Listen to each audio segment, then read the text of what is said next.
Good morning students. Today our topic is sorting and bubble sort. सबसे पहले मैं आपको बताऊंगी कि sorting क्या होता है. Sorting के बाद हम लोग करेंगे अपना bubble sort का एल्गोरिथम. सबसे पहले देखिए sorting क्या होता है. Sorting का मतलब है जो भी हमारा डाटा दिया हुआ है उसको असेंडिंग या फिर डिसेंडिंग ऑर्डर में अरेंज करना. असेंडिंग मतलब पहले सबसे छोटा फिर बड़ा फिर बड़ा फिर बड़ा इस तरह से, और डिसेंडिंग मतलब पहले सबसे बड़ा छोटा छोटा छोटा इस तरह से डाटा को अरेंज करना. जैसे कि देखो मैं एक एग्जांपल ले रही हूं. ये मेरे पास एक एरे है.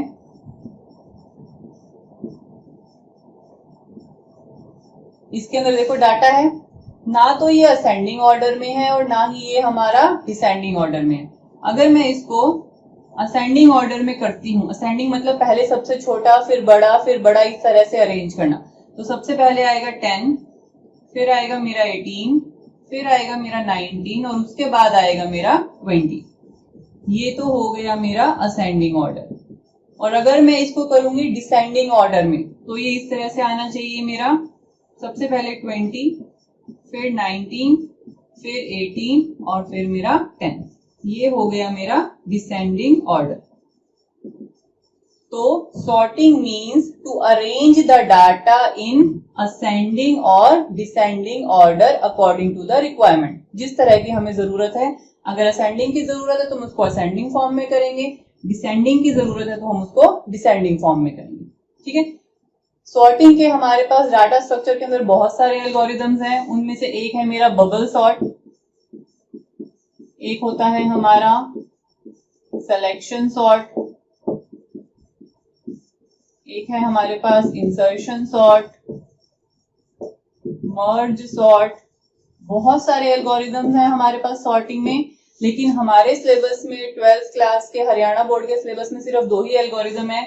एक है बबल सॉर्ट और एक है हमारा सिलेक्शन सॉर्ट. तो आज वाली वीडियो में हम लोग करेंगे बबल सॉर्ट और इससे जो नेक्स्ट वाली वीडियो आएगी उसमें हम लोग करेंगे अपना सिलेक्शन सॉर्ट. बबल सॉर्ट का एल्गोरिथम इंपॉर्टेंट है. ये आपका लास्ट 3 इयर्स में से एक बार आया भी हुआ है बोर्ड में. 4 मार्क्स का आया था बबल सॉर्ट का एल्गोरिथम हमारा. तो सबसे पहले आज हम लोग बबल सॉर्ट ही अपना स्टार्ट करने वाले हैं. सबसे पहले तो बबल सॉर्ट का नाम बबल सॉर्ट क्यों रखा गया है. देखो बबल का मतलब क्या होता है, बुलबुला. मतलब अब बुलबुला क्या होता है, हमेशा सबसे ऊपर उठ जाता है. ठीक है. तो इसमें भी क्या होगा, जो हमारा सबसे बड़ा एलिमेंट होगा सबसे पहले छटकर वो अलग हो जाएगा. उसके बाद जितना डाटा बचा हुआ है उसमें से जो सबसे बड़ा एलिमेंट होगा वो सबसे पहले हट जाएगा. तो इस तरह से हमारा एलिमेंट एक एक करके हटता जाएगा और हमारी जो लिस्ट है वो कैसी हो जाएगी, हमारी सॉर्टेड हो जाएगी, अरेंज हो जाएगी. अब एक एग्जाम्पल हम लोग ले रहे हैं. इसमें हम लोग करेंगे बबल सॉर्ट. 4 एलिमेंट्स लिए मैंने इसके अंदर. कितने एलिमेंट्स लिए हमने इसके अंदर? 4. एन की वैल्यू है मेरे पास 4. इसमें कोई भी मैं ऐसे ही डाटा डाल रही हूं. ठीक है. अब देखिए इसे मुझे अरेंज करना है असेंडिंग ऑर्डर में, मतलब पहले छोटा फिर बड़ा फिर बड़ा फिर बड़ा. बबल सॉर्ट में हम लोग कैसे स्टार्ट करेंगे, हमेशा एक एलिमेंट को उससे अगले वाले एलिमेंट से कंपेयर करेंगे. अगर जो पहले वाला एलिमेंट है वो बड़ा है तो हमें दोनों को क्या करना पड़ेगा, इंटरचेंज करना पड़ेगा, बदलना पड़ेगा. छोटे वाले को पहले लिखना पड़ेगा और बड़े वाले को हमें बाद में लिखना पड़ेगा. देखो हम लोग स्टार्ट करते हैं. सबसे पहले हम लोग कंपेयर करेंगे 1 और 2 पोजीशन वालों को. 1 और 2 वालों को हम लोग कंपेयर करेंगे.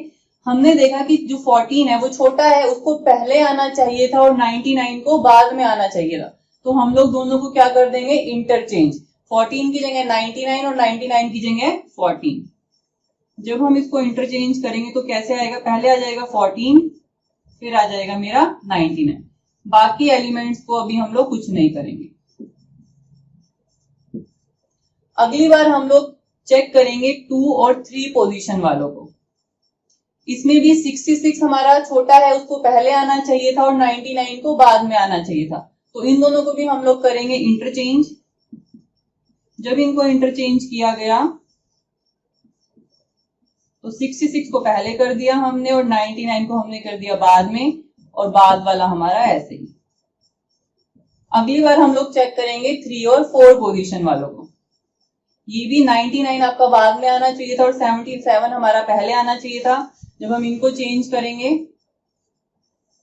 तो ये आएगा 14, 66, 77, 99। अब देखिए यहां तक आ गए, 3 और 4 को भी कर लिया। अब 4 के बाद हम 5 हमारे पास नहीं है तो आगे हम लोग नहीं करेंगे। और ये आप चेक कर सकते हैं ऑटोमेटिकली अब जो सबसे बड़ा एलिमेंट था वो हमारा सबसे बाद में जा चुका है। 99 सबसे बड़ा था इस लिस्ट में, तो वो हमें कहाँ मिल चुका है, अब सबसे बाद में वो बबल होकर सबसे अलग से अब हमारा हो चुका है। तो ये था हमारा एक स्टेप जिसमें हमने हर एलिमेंट को उससे अगले वाले से क्या करा है, कंपेयर करा है। अब यहाँ पे आप एक चीज ध्यान दो, टोटल एलिमेंट्स कितने थे हमारे, 4 एलिमेंट्स थे, लेकिन जो हमने इसमें कंपेयर करा है वो कितने को करा है, पहले हमने 1 और 2 को करा, अगली बारी 2 और 3 को करा, अगली बारी हमने 3 और 4 को करा। कितनी बार करा हमने कंपैरिजन इसमें, 3 बार। एलिमेंट कितने थे, 4। तो हमेशा जो कंपैरिजन है एक बार कम होता है। मान लो अगर n एलिमेंट्स हैं तो कंपैरिजन कितनी बार होगा, n-1 टाइम, क्योंकि जो आखिरी वाला एलिमेंट है उसको हम किसी और से कंपेयर नहीं कर सकते। तो ये चीज आपको ध्यान में रखनी है, कंपैरिजन हमेशा एक बार कम होता है। अगर 3 एलिमेंट है तो कंपैरिजन हमेशा हमारा 2 ही बार होगा। ठीक है, अभी तो हमारा सिर्फ क्या निकला है, सबसे बड़े वाला एलिमेंट निकला है। अभी हमें बाकी सारे एलिमेंट्स को भी अरेंज करना है। तो अब हम लोग इस वाली एरे को लेंगे जो हमें मिल चुकी है अभी। इसको मैं यहाँ पे लिख रही हूं, इसमें है 14, 66, 77 और 99। इसमें देखिए 99 तो ऑलरेडी आपका सॉर्ट हो चुका है, इसको तो हमें छेड़ना ही नहीं है। अब दोबारा से हम लोग फिर से वही प्रोसेस शुरू करेंगे। पहले हम लोग किसको कंपेयर करेंगे, 1 और 2 को। देखो ये दोनों बिल्कुल अपनी ठीक पोजीशन पर हैं, इन दोनों को हमें छेड़ने की जरूरत नहीं है क्योंकि 14 अपनी ही पोजीशन पर है और 66 बिल्कुल ठीक है। अगले वाले 2 को देखेंगे तो बाय चांस यहाँ पर भी ये दोनों बिल्कुल ठीक पोजीशन पर है जब मैंने 2 और 3 को देखा, क्योंकि 2 वाले में छोटा है और 3 वाले में हमारा बड़ा है। इसमें देखो हमने 1 और 2 को आपस में कंपेयर किया और 2 और 3 को आपस में कंपेयर किया। अब हमने 3 और 4 को कंपेयर नहीं करा है क्योंकि जो 4 वाला है वो मेरा ऑलरेडी क्या हो चुका है, सॉर्ट हो चुका है। ठीक है, तो इस वाली की बारी में बाद में मुझे इस तरह से ही मिलेगा और इसमें हम ये मानेंगे अब हमारा 77 भी क्या हो चुका है, सॉर्ट हो चुका है। तो अगले वाला मुझे ये मिल गया। अब यहाँ पे ये चीज देखना, जब पहले वाला एलिमेंट मेरा हट चुका है सबसे बड़े वाला, तो अगली बारी मैंने एक कंपैरिजन कम कर दिया। इस बार मैंने सिर्फ कितने कंपैरिजन करे हैं, 2। पहली बारी 4 एलिमेंट थे, मैंने कंपैरिजन करे 3। अगली बारी मैंने कंपैरिजन करे 2। ठीक है, अब देखो जब मैं इस वाली केस में कंपैरिजन करूंगी, ये दोनों मेरे सॉर्ट होके निकल चुके हैं। कंपैरिजन अब मुझे करना है सिर्फ इन दोनों पे। सिर्फ किस पे करना है मुझे, 1 और 2 पे। तो ये दोनों मेरे किस फॉर्म में है, सॉर्टेड फॉर्म में ही है। तो इस केस में भी 14, तो 66 भी मेरा क्या माना जाएगा, सॉर्टेड फॉर्म में। और इस बारी मैंने कितने कंपैरिजन करे हैं, 1 करे हैं। और जब लास्ट एलिमेंट बच गया उसको तो हमें कंपेयर करने की जरूरत ही नहीं है क्योंकि वो ऑटोमेटिकली सबसे आपका छोटा एलिमेंट ही बचेगा। तो यहाँ पर अब 2-3 चीजें ध्यान देने वाली हैं। पहली बात तो ये, पहली बारी में हमेशा कंपैरिजन होते हैं n-1। टोटल अगर एलिमेंट 4 है तो कंपैरिजन कितने होंगे, n-1। उससे अगली बारी में एक और कम हो जाएगा, उससे अगली बारी में एक और कम हो जाएगा। ऐसे करते करते हमारे नंबर ऑफ कंपैरिजन क्या होते जाएंगे, कम होते जाएंगे और हमें हर बार एक एक बड़ा एलिमेंट हमारा मिलता रहेगा। तो ये था हमारा बबल सॉर्ट के बारे में। अब मैं इसका एक एल्गोरिदम लिखूंगी, उस एल्गोरिदम के बाद फिर से हम लोग क्या करेंगे, इसको दोबारा से आपको एग्जाम्पल की हेल्प से एक्सप्लेन करेंगे। अब हम लोग स्टार्ट करेंगे अपना बबल सॉर्ट का algorithm step by step. Name मैंने इसको दिया बबल। इसके अंदर मैंने एक लेनी है लिस्ट, जो कि मेरी एक एरे होगी जिसके अंदर मेरा डाटा होगा। n है मेरा टोटल कितने हमारे पास एलिमेंट्स हैं। उसके बाद एक पॉइंटर मैं लूंगी इसके अंदर k और एक पॉइंटर मैं लूंगी इसके अंदर i। तो ये सारे वेरिएबल्स हैं जो मैं अपने इस एल्गोरिदम के अंदर यूज करने वाली हूँ। अब हम लोग इसको स्टार्ट करते हैं। Step number 1, repeat step 2 for k is equal to 1 to n-1।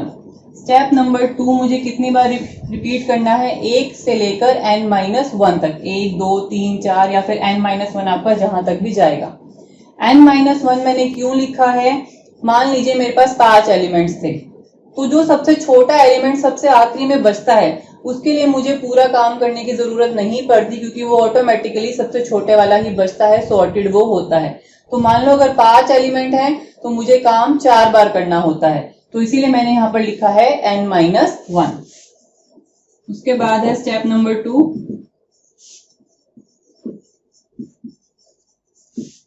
Repeat for n-k elements. यहां पर मैंने लिखा है n-k एलिमेंट्स। ये क्यों लिखा है अभी आपको बताती हूं। If list of I is greater than list of I plus 1, then interchange। तो क्या करना है हमें? इंटरचेंज करना है। किस किस को इंटरचेंज करना है? इन दोनों को ही, लिस्ट ऑफ I को और लिस्ट ऑफ I plus 1 को। उसके बाद है मेरा स्टेप नंबर 3, एग्जिट। सिर्फ 3 स्टेप्स का एल्गोरिदम है, उसमें से थर्ड स्टेप तो क्या है आपका? एग्जिट ही है। मींस कितने स्टेप का एल्गोरिदम बचा हमारा? जस्ट 2 स्टेप्स का। जो सेकंड स्टेप है वो हमारा करेगा स्वैपिंग का काम, इंटरचेंज का काम, कंपेयर करवाएगा और जो छोटा है उसको पहले करेगा। इस स्टेप ने ये करना है, और ये वाला स्टेप हमारा हर बार रिपीट करने के लिए, पहले एक बार एलिमेंट निकल गया, फिर अगला एलिमेंट निकल गया, फिर अगला एलिमेंट निकल गया, तो स्टेप नंबर 1 हमारा उसके लिए है। अब मैं एक एग्जांपल लेती हूं और इसको आपको रन करके दिखाती हूं कि हमारा ये किस तरह से रन होगा। अब यहाँ पर देखिए एल्गोरिदम के लिए एग्जाम्पल मैं लिख रही हूँ इसके लिए।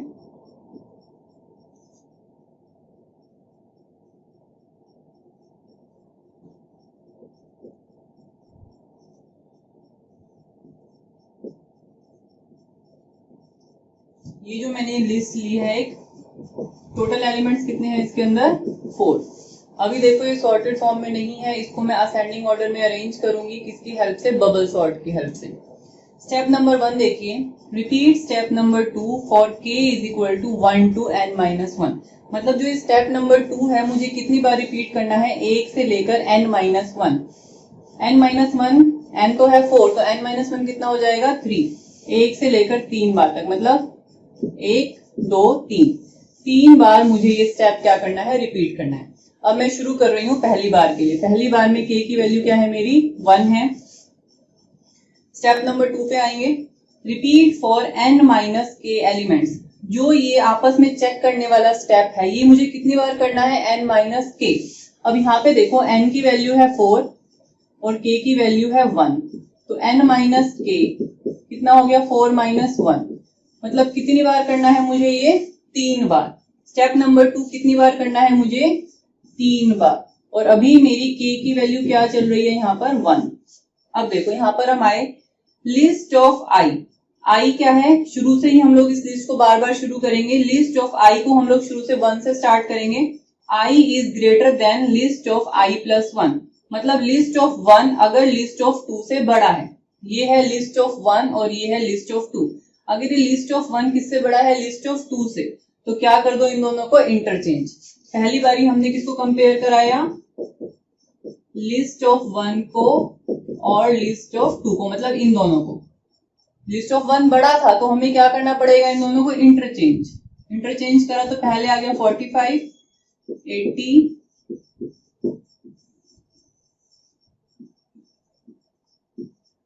दोबारा से अगली बारी अब I की वैल्यू हो जाएगी मेरी 2। ठीक है, जब ये मेरा 2 हो जाएगा तो मेरे को किसको कंपेयर करना पड़ेगा? 2 को और 3 को। जब 2 और 3 को कंपेयर करा, फिर से क्या हो गया? ये हमारा बड़ा है तो फिर से क्या करना पड़ेगा मुझे? इंटरचेंज। अब जब मैं इसको इंटरचेंज करूंगी, ये क्या हो जाएगा मेरा? 45, 78, 80, 62। अब ये देख लो, चेक कर लेना कितने एलिमेंट्स के लिए करना है, 3 एलिमेंट्स के लिए। अभी फर्स्ट एलिमेंट के लिए हो गया, सेकंड एलिमेंट के लिए हो गया, अब मुझे कौन से एलिमेंट के लिए करना है, थर्ड। तो थर्ड में किसी को चेक करेंगे, 3 और 4 को। इनको भी क्या करना पड़ेगा, हमें इंटरचेंज करना पड़ेगा। जब इनको हम इंटरचेंज करेंगे तो 45, 78, 62, 80। 3 बार हो गया, मतलब खत्म हो गया। और ये चेक भी कर सकते हो, 3 बार होने के बाद ही हमारा जो 80 है सबसे बड़ा एलिमेंट मुझे मिल चुका है। अब हम दोबारा ऊपर जाएंगे, रिपीट स्टेप नंबर 2। ये स्टेप नंबर 2 दोबारा रिपीट करो। फॉर, पहले k की वैल्यू थी 1, अब k की वैल्यू एक बढ़ जाएगी और k की वैल्यू क्या हो जाएगी, 2। अब मुझे k की वैल्यू 2 के लिए पूरा प्रोसेस रिपीट करना है। जो मेरे पास एरे आई है वो ये नीचे वाली आई है, इसको मैं ऊपर लिख देती हूँ।